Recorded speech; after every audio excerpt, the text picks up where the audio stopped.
ang inahaba-haba niyan. Sabat ang lahat ng yan ay ibibigay ko sa iyo.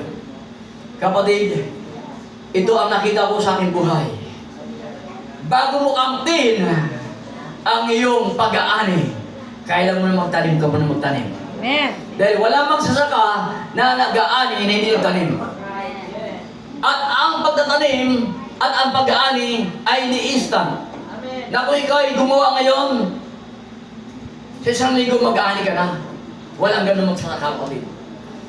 So, ang kailangan na tayo po'y magpagal mo sa Panginoon, gumawa mo ng maraming bagay na mabubuting gawa sa Panginoon, praise God. Ang lahat na mabuting, praise God, sabihin itinanim mo, hayaan mo ng Panginoon ang siya magpatubo doon. Dahil kung sa ating sarili, wala po tayong kakayanan na yun ay palaguin. Kung mayroon kang negosyo, kung mayroon kang kabuhayan, kung mayroon kang bagay na gusto mong lumago, hindi kaya lumago yan kung wala ang tulong ng Diyos. Amen.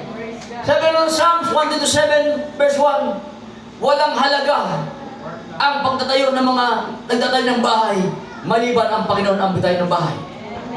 At walang halaga ang pagpuyat na mga bantay sa gabi, maliban ang Panginoon ang magbantay ng syudad na kailang binabantayan. Ang ibig sabihin, kapatid, hallelujah, ang kapangyarihan, ang kapahintulutan ng lahat ng bagay ay nandoon sa kamay ng ating Panginoon. So, ang dapat lamang natin gawin, kapatid, hallelujah, i-set apart natin ang ating mga sarili, praise God, para sa gawain ng ating Panginoon. Set apart for God purpose. Hallelujah. Umiwala tayo. Nang si Abraham ay tinawag, mayroon palang mabuting layunin ng Panginoon sa kanyang buhay. Hallelujah. Kung bakit siya tinawag ng Panginoon.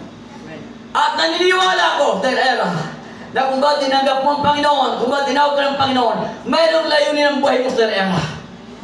Isinit apart ka ng Panginoon upang dalhin doon sa kanyang daan na dapat mong tahakin. At kung ikaw ay magpapatuloy, makikita mo doon sa unahan ang kanyang blessing. Tayo, kapatid, ay mayroon pong nakalaan na daan na inilagay ng Panginoon na dapat kang tahakin. According to Hebrews 12 verse 1, na tayo po'y lumaka doon. Ating tapusin ang takboy niya. Amen. Dahil ang isang karera, ang isang atleta, hindi po siya magtatamo ng tagumpay, hindi siya magtatamo ng putong, kung hindi po siya magtatapos ng kanyang pagtakbo. Ang umayaw sa bila ay, Hindi nagwawagi. ang umayaw ay, laging pagod yun.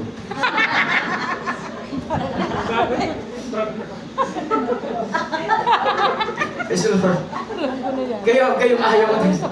Dahil yung sabi mo din ng Isaiah 41, di ba? Sabi 40 verse 31, ang mga nagpapatuloy, mga kapatid, ay gaya ng agilang hindi nanghihina, di ba? Sila mga naglilingkod sa Panginoon, sila umaasa sa Panginoon, sila naghihintay sa Panginoon. Ay sabi doon, 40 verse 31 ng Isaiah, sila ay gaya ng mga agila na may mapakpak, na may magbagwis, na sila po hindi napapagod, sila po nagpapatuloy. Amen. At doon, mga kapatid, maliwalas ka lang po din ang mga preso ng hangin ng mga kalawakan, mga kapatid. Bakit po? Sapagkat ang alam po kaisipan, mga kapatid, ay nandoon sa mga bagay na sa itaas sa kalawakan.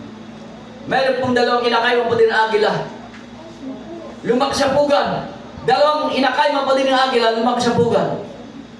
Ang isang agila ay lagi nakatingin ang kanyang mata sa taas, mga kapatid. At ang isang agila, mga kapatid, ay lagi nakayuko doon sa ilalim, sa lupa. Sabi ng isang inakay, mga kapatid, ng agila,